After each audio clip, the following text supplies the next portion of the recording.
दिल्ली शहर जब सोकर उठा तो एक दहला देने वाली खबर ने सबको हिलाकर रख दिया। न्यू अशोक नगर में एक डबल मर्डर केस ने पूरे इलाके में दहशत फैला दी। लोग डरे हुए थे, किसी को यकीन नहीं हो रहा था कि ऐसा भी हो सकता है। एक आम सोमवार की सुबह एक भयानक मोड़ ले चुकी थी। मनसारा अपार्टमेंट्स की शांति टूट चुकी थी। दो बेगुनाह औरतों की जिंदगी बड़ी बेरहमी से छीन ली गई। उनके अपने ही घर में एक खौफनाक कांड हुआ था। मरने वालों में एक मां और उनकी बेटी थी। समृता और सुमिता मेरी उनके नाम इस दर्दनाक कहानी में हमेशा के लिए जुड़ गए। उनकी मौत की खबर जंगल की आग की तरह फैल गई। जो गलियां हमेशा चहल पहल से भरी रहती थीं, वे अब सन्नाटे में डूबी हुई थीं। हवा में उस जुर्म का भारीपन साफ महसूस हो रहा था।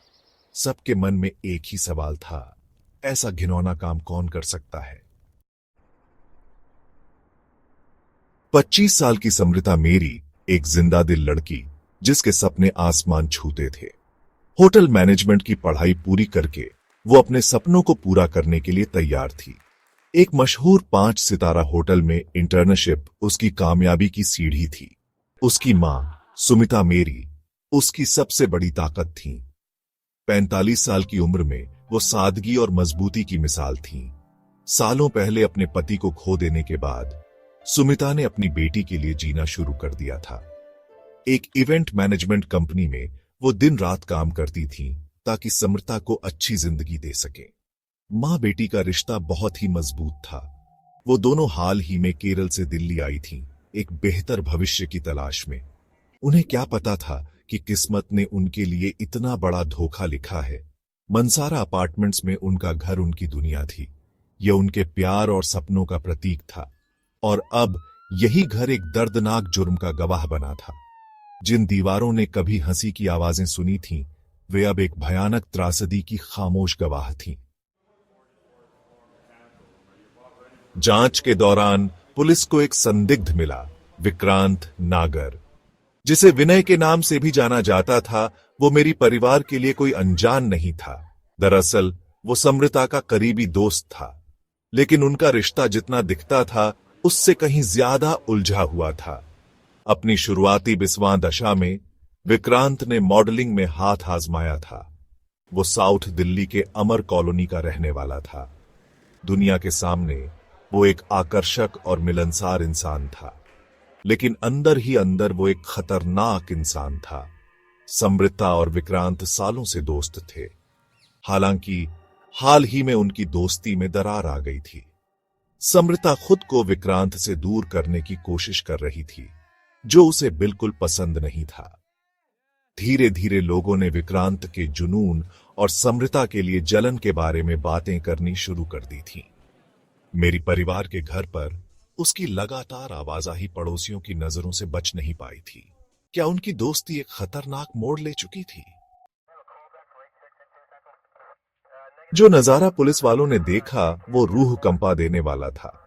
घरेलू सहायिका उस मनहूस सुबह काम पर आई तो उसे एक ऐसी भयानक तस्वीर दिखाई दी जो उसे जिंदगी भर नहीं भूलेगी। चाबियों के एक और सेट का इस्तेमाल करके वो मेरी परिवार के घर में दाखिल हुई। उसके दिल में एक अजीब सा डर था। जैसे ही दरवाजा खुला, उसने जो देखा वो उसकी आंखों में हमेशा के लिए बस गया। समृता और सुमिता जमीन पर बेजान पड़ी थीं। उनके शरीर पर चाकू से वार के कई निशान थे, जो हमले की क्रूरता को दर्शाते थे। पूरा घर बिखरा हुआ था, फर्नीचर उल्टा पड़ा था, हर कोने में संघर्ष के निशान थे। हवा में खून की दुर्गंध और मौत का सन्नाटा छाया हुआ था।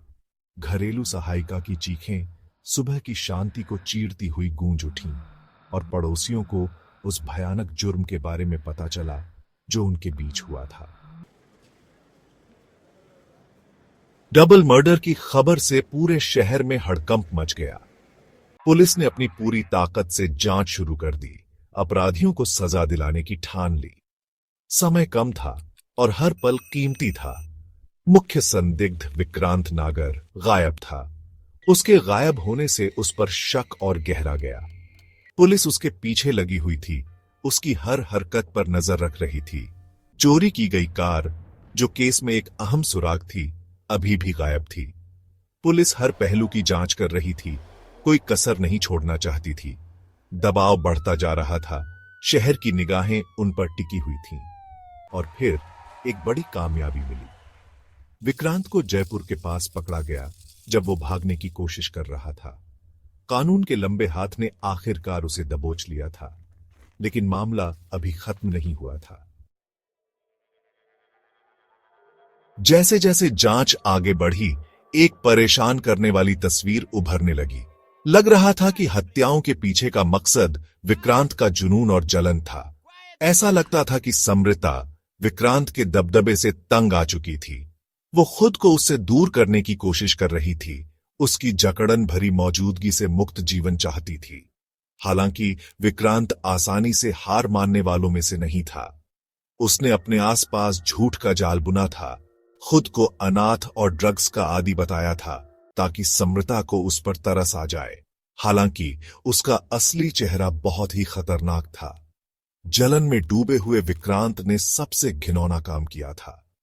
2 बेगुनाह औरतों की जिंदगी छीन ली गई, उसके गुस्से का शिकार बन गईं। समृता और सुमिता मेरी की हत्या ने न्यू अशोक नगर के लोगों को हिलाकर रख दिया। जो लोग शहर की भागम भाग वाली जिंदगी के आदी थे, वे अब डर के साए में जी रहे थे।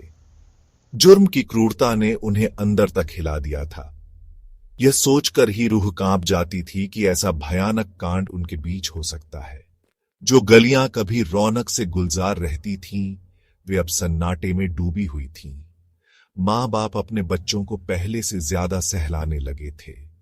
जो पड़ोसी कभी एक दूसरे को देखकर मुस्कुराते थे, वे अब एक दूसरे को शक की निगाहों से देखते थे। उनके समुदाय की एकता टूट चुकी थी।